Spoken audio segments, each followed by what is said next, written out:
Good morning. How are you Just doing? very well indeed. Just get people up to date on what was claimed by Cassidy Hutchinson. I have to say, a lot of what she said was either stuff she overheard in the White House. Her office was very near President's Oval Office, of course, but also the second hand, what she heard, she claims, from his chief of staff and others. Again, in a court case, this would be regarded as hearsay. But she was a very persuasive witness.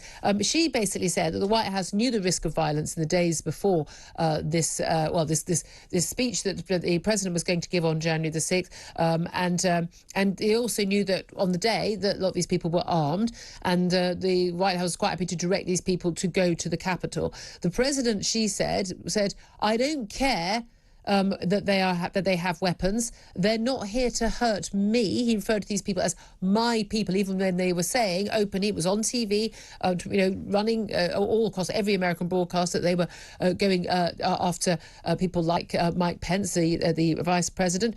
She said she heard the chief of staff saying that Donald Trump had approved of the rioters calling for Mike Pence to be hanged. And this extraordinary scene where he told his motorcade to head to the Capitol after his speech to be with his people. Secret Service refused. He then, it is alleged, grabbed the steering wheel, tried to grab it, was stopped by one of his Secret Service officers. He then tried to put his other arm around the neck of that officer, saying, I'm the effing president, take me up to the Capitol now. What do you make of that evidence? Well, evidence is a very generous term. I would say that right now you have a situation where a young lady who was, very successful in politics, got her 15 minutes of fame. This is somebody who sought employment with Mr. Trump 8 days after apparently watching him try to cross the Rubicon.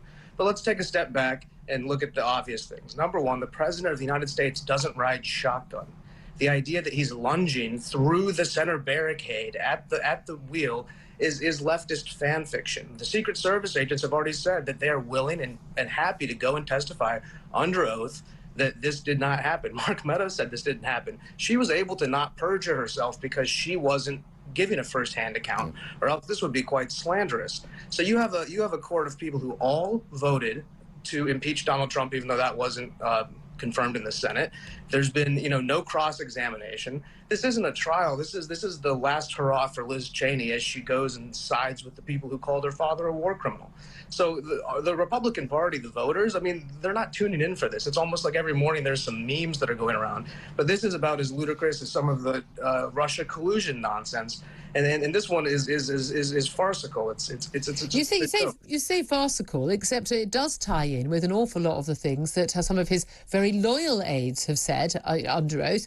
It ties in with some of what his close allies, and even the evidence we've seen on text messages and the like of aides frantically, and family members frantically getting in touch with people in the White House and with Donald Trump, saying, for God's sake, tell the president to call his people off. And there is a lot of circumstantial evidence that suggests that this is not pie in the sky stuff. Well, keep in mind the president did come out immediately and make an announcement. He didn't come out immediately. That's simply not true. Very, very quickly. But it did not come out very quickly. It did not come out immediately. That is simply a statement that is factually wrong. Well, okay, I'm not going to argue about this. No, because you can't, because you know that what you said was factually untrue.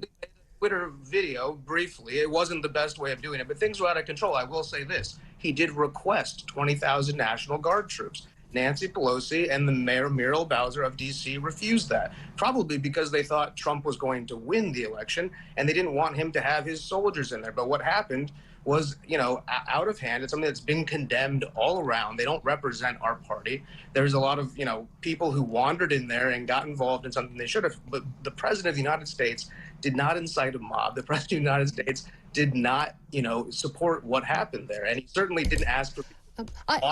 I certainly was of the view when watching that footage on the very night. I remember just thinking, wow, this is just extraordinary what I was seeing. And I think on the night we didn't have an idea of quite how violent it had got and how nasty it was, and the fact that people were, chanting to hang the vice president.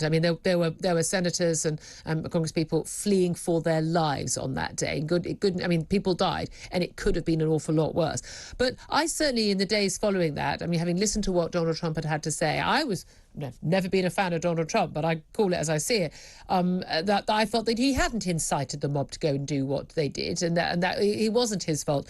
There is a lot of evidence coming through from the advice he was given and the text message, not what people say after the fact, what they texted at the time, cold, hard reality, that he knew what he was doing and was quite happy for this to happen.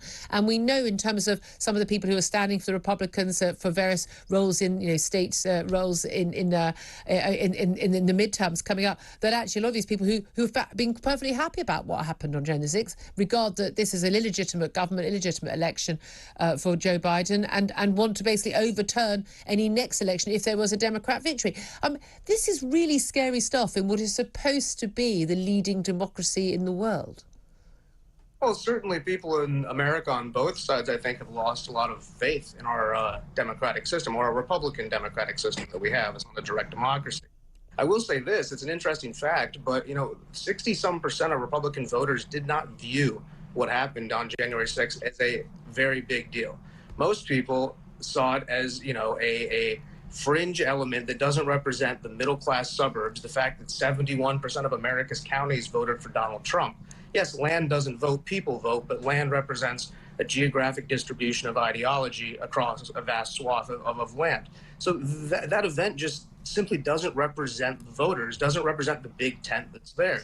And so while this case goes on without any sort of cross-examination or a repudiation, all we can do is sort of be amused at these outlandish stories. Erol Morkoc, apologies, Erol Morkoc, a Republican overseas spokesman. Thank you.